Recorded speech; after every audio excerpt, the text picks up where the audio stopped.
정성산 TV를 애청해주고 계시는 모든 분들에게 진심으로 감사드립니다. 이번 시간에는 한국, 미국, 영국, 연합군 10월 북한 접수, 중공군, 러시아군 북한 진입 불가능, 중국 쑥대밭 돼. 얼마 전에도 방송을 해드렸습니다만 지금 북한과 중국 관계 최악이지요. 그런 상황 속에서도 지금 중국 공산당은 김정은의 유고와 북한 내부의 침투를 위한 두 개의 북한 망명 조직을 운영하고 있으며 백두산 뒤에서 중공군 북부 전구 약 30만 명이 북한 진입 훈련에 강도를 해마다 올리고 있죠. 정성산TV 좋아요, 구독, 알림은 큰 힘이 되겠습니다. 후원해 주시는 모든 분들께 가열차게 멸공. 한미영 연합군 10월에 북한 접수, 중국 쑥대밭 돼. 지난 8월 26일부터 9월 7일까지 경북 포항 독서리와 화진리 해안에서 한국군, 미군, 영국군의 4단급 상륙훈련, 쌍용훈련이 실시됐습니다. 과거에는 여단급 훈련으로 실시되었으나 작년부터는 한국, 미국, 영국군이 참여하는 국제적인 상륙훈련이 되었고 규모도 여단급에서 4단급으로 대폭 확대되었습니다. 이 때문에 북한 선전 매체들은 이번 쌍용훈련을 평양 진입훈련, 인천 상륙작전과 같이 평양 상륙작전이라고 맹비난을 하고 나섰습니다.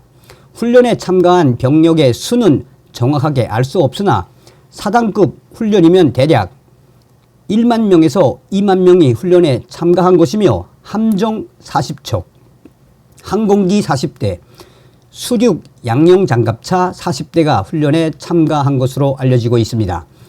이번에 상륙훈련에 참여한 상륙함의 경우 한국 해군에서는 독도함과 마라도함이 참여하였으며 미 해군에서는 4만톤급 복소함이 참가하였는데 복소함에는 상륙 병력 2,000명, F-35B 스텔스기 20대, MV-22 오스프리, 파이어 공격 헬기 100여 대의 지상군 기갑 장비가 탑재돼 훈련에 참가했습니다. 또 독도함과 마라도함에 각각 약 700여 명의 상륙 병력이 탑승한 것으로 알려지고 있기 때문에 이번에 참가한 상륙함이 상륙시킬 수 있는 병력 규모는 최소 3,000명에서 4,000명 이상이 될 것으로 전망됩니다. 한미연합 공군이 제공권을 장악하는 것을 감안한다면 북한의 원산항, 청진항, 남포항 점령을 위해서 투입할 수 있는 병력은 훨씬 늘어날 것으로 전망되고 있습니다. 이번 훈련에 한미 해군의 이지스함도 다수 참가한 것으로 알려지고 있는데 이 정도의 화력이면 북한의 원산항, 청진항, 남포항 일대를 점령하는 것은 그렇게 어렵지 않을 것으로 전망되고 있습니다. 중공군, 러시아군과 북한 지역 진입이 불가능. 특히 러시아가 우크라 전쟁에 발목이 잡혀 있기 때문에 한미영 연합군이 북한, 러시아 접경 지역을 점령하여도 러시아군은 움직일 수 없을 것으로 전망되고 있습니다. 대한민국 헌법상 북한 지역도 대한민국 영토이기 때문에 북한에서 한국군을 중심으로 한 미국과 영국군이 합동작전을 하는데 러시아군이 방해한다면 한국은 우크라에 K9 자주포, 사거리 500km급 천무, 155mm 포탄 등을 판매할 수도 있기 때문에 러시아군은 쉽게 움직일 수 없을 것입니다. 중공군 또한 동해안 미 항공모함에서 출격하는 함재기들의 융단 폭격을 피할 수 없기 때문에 쉽게 북한 지역으로 진입하는 것이 힘들 것입니다. 한미연합군은 중공군이 북한으로 들어올 경우 F-35A 스텔스기를 동원하여 중공군을 폭격하고 굶주린 북한군과 북한 주민들이 중공군의 보급 물자를 약탈해서 먹을 수 있도록 작전 계획을 수립하고 있기 때문에 중공군이 압록강 하구를 건너 평양으로 진격하는 것도 쉽지 않은 상황입니다. 중공군이 북한에 잘못 들어왔다가 한미연합군의 계략에 휘말려서 북한군과 전투를 하게 된다면 러시아가 우크라이나 군에게 고전하는 것처럼 중국이 북한군에게 고전하고 만주 지역을 오히려 북한군에게 빼앗길 가능성도 배제할 수 없는 상황입니다. 중공군은 평지 부대이기 때문에 산지가 많은 북한 지역에서는 원활한 작전이 불가능한 상태이며 한미연합군이 중공군과의 직접적인 전투를 피한다 하더라도 F-35A 스텔스기를 동원하여 중공군을 폭격하고 북한군에게 보급 물자 및 각종 무기를 제공해 준다면 북한군이 만주 지역으로 진출할 가능성도 배제할 수 없는 상황입니다.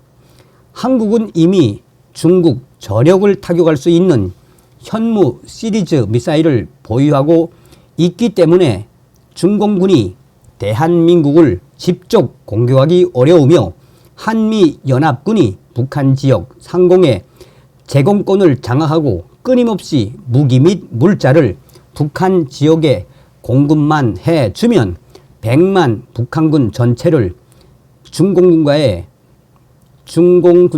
전투에 투입할 수도 있을 것입니다. 한미연합군은 오래전부터 굶주린 북한군과 북한 주민들이 총을 들고 만주 지역으로 유입시켜 그곳에서 한족들을 약탈하면서 한족들을 북경 쪽으로 몰아내고 만주 지역을 장악하는 시나리오를 구상하고 있었기 때문에 중공군이 쉽게 북한 지역으로 들어왔다가는 오히려 만주 전체를 잃어버릴 가능성이 매우 높습니다. 아니면 중공군을 북한 내륙 산악지대로 깊숙하게 유인하여 사거리 290km급 천무 다연장포로 괴멸시킬 수도 있을 것입니다.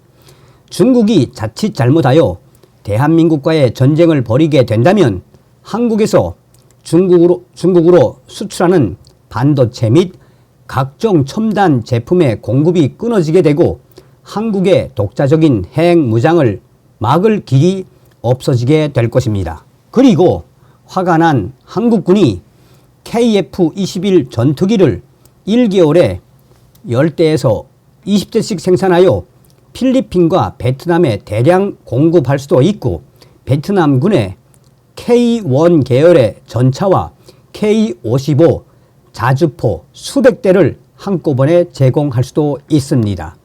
또한 필리핀에 사거리 1000km급 탄도 미사일과 크루즈 미사일을 대량 판매하는 것도 가능하기 때문에 중공군이 대한민국 영토를 공격하거나 한국군에게 괜한 시비를 거는 것을 피할 가능성이 높습니다. 만일 한국에 있는 중국인들 약 70만 명을 중국으로 되돌려 보낸다면 자유를 만끽한 중국인들이 중국에서 불만 세력으로 돌변할 가능성이 매우 높기 때문에 중국 내부에서 폭동이 빈번하게 발생하게 될 것입니다. 아무튼 중공군이 북한을 진입하는 작전과 진입하게 된다면 중국은 그야말로 쑥대밭으로 돌변할 수밖에 없습니다. 한미영 10월에 북한 접수할 가능성 매우 높아. 이번 훈련에는 해병대 상륙 기동 헬기 마리온이 처음 참가하여 미 함정에 이착륙 훈련을 하면서 함상 이착함 자격을 취득할 계획이며 미 해병대는 차세대 첨단 상륙 돌격 장갑차를 선보였습니다. 이번 훈련에 2개 미 해병 기동 부대가 참여하였고 영국 해병대 코만도 중대급 부대가 참가하였으며 한국군에서는 해병대 외에 육군 항공작전사령부, 육군 특전사령부, 육군 7군단, 공군작전사령부, 드론작전사령부, 국군 화생방 방호사령부, 국군 심리전단 등 지원 작전사도 참가했습니다. 드론 부대가 먼저 정찰한 후에 목표물의 좌표를 전송하면 전투기나 아파치 공격 헬기가 공격하여 장애물을 제거하고 상륙하는 과정을 훈련하였는데 특이한 점은 전쟁 발발 시 서부 전선에서 평양을 점령하는 부대인 육군 제7군단과 심리전을 담당하는 부대가 참여했다는 것입니다. 현재 포항 독소리와 화진리 2곳에 동시에 상륙하는 훈련을 진행했는데 이는 세계 최강의 화력을 지닌 것으로 알려진 제7기동군단이 휴전선을 돌파하여 북한으로 진격하는 것이 아니라 한미영 해병대와 함께 상륙함에 실려서 남포 앞바다로 바로 상륙하고 평양을 바로 접수하겠다는 것으로 분석되고 있습니다. 또 특이하게도 국군 심리전단이 이번 훈련에 참여했다는 것은 이번 훈련이 훈련을 위한 훈련이 아니라 실제로 북한에 진입하기 전 마지막 담금질이라는 것을 의미합니다. 즉 10월에 북한을 접수할 가능성이 매우 높다는 것을 의미합니다. 한미연합공군의 전투기와 전자전기가 제공권을 장악하고 중공군의 공격을 무력화시키는 사이 육군 제7기동군단이 남포 앞바다에 내려서 평양을 바로 점령하는 전략은 전혀 어려운 일이 아니며 이것은 이제 현실이 돼 버렸습니다. 여러분들은 어떤 생각이 드십니까? 제가 생방송에서 늘 강조드리는 부분이 있죠. 우리는 윤석열 정부 내에 앞으로 3년 내에 자유북진 통일의 기틀을 마련해야 한다는 거 아닙니까? 윤석열 대통령이 탄생되지 않았다면 어떻게 될 뻔했습니까? 다시 한번 윤석열 대통령을 만들어주신 모든 분들께 가열차게 멸공 감사합니다.